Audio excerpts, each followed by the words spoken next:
G'day. I went out to make another pie video today. Been a little while since I've done one.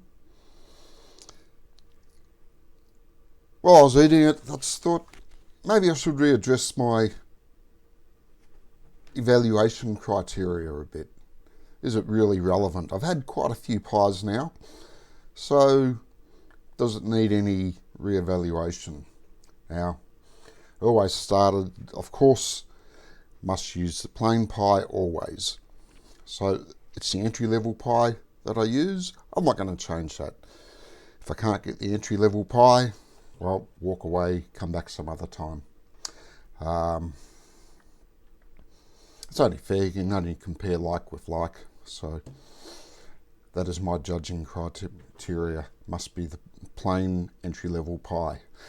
I do not have sauce. I've got nothing against tomato sauce, but I'm not here to judge tomato sauce. And personally, I think a good pie doesn't need it. You're only masking the taste.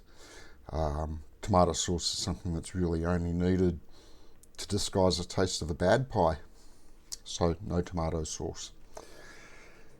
So my second evaluation criteria was, are the top and bottom crusts sealed properly? 1 point if properly sealed, 0 points if not. I'm leaving that as it stands. Sometimes in the video it might look properly sealed, but still firm, it's not falling apart, so yes, I'll still give it the point there. I only take the point off if it's loose and easily lifts or comes apart. Third evaluation criteria is the bottom crust firm. No points for soggy or saggy bottom crusts. I've modified that. I've changed that a bit. Is the pastry cooked properly? That's looking at top and bottom. Also, if you've got saggy or soggy bottom base pastry, well, a little bit of sag is alright, but if it's just hanging loose, it's not going to get a point there. Also, if either the top pastry or the bottom pastry isn't cooked properly, the raw patches, no point.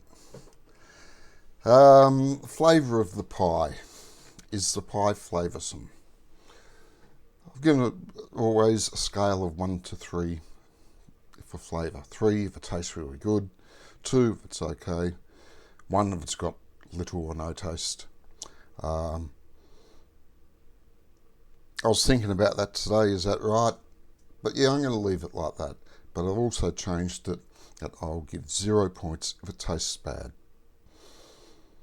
So very little flavour doesn't necessarily mean tastes bad, so you can still get a point even if it's got stuff all flavour. Only loses the point if it tastes pretty crook and needs tomato sauce to hide the taste. Next point, our next criteria, is there sufficient meat content? Some get this jellified mess of something, I don't know what it is, it's thick and liquid with a little bit of beef cubes or whatever in it. Not much meat. So I'll give a scale of 1 to 3 points for the meat content. 1 if there's hardly any meat. 2 if there's enough meat but could be better. 3 points if there's plenty of meat in there. Is the pie hot enough? I'm not changing that. Still 1 point for yes, 0 points for no. Can the pie be eaten without it falling apart and losing its filling? Because you don't want to bite into a pie and have it drip all over you and burn your legs, stain your clothes. So if it can be eaten without it falling apart, 1 point. If it does start to fall apart or ooze out everywhere, 0 points. All comes down to structural integrity. Anyway, that's my criteria. I'm going to stick with it for the time being after my couple of little changes and see how we go. Now this is all triggered by one of the pies I had today. It had almost no flavour. So do I give it no points or 1 point? So that's it. It got 1 point because it had a little bit of flavour. It didn't taste bad. It just didn't taste much at all. So that's the criteria re-evaluated. And now I get on to the pie test.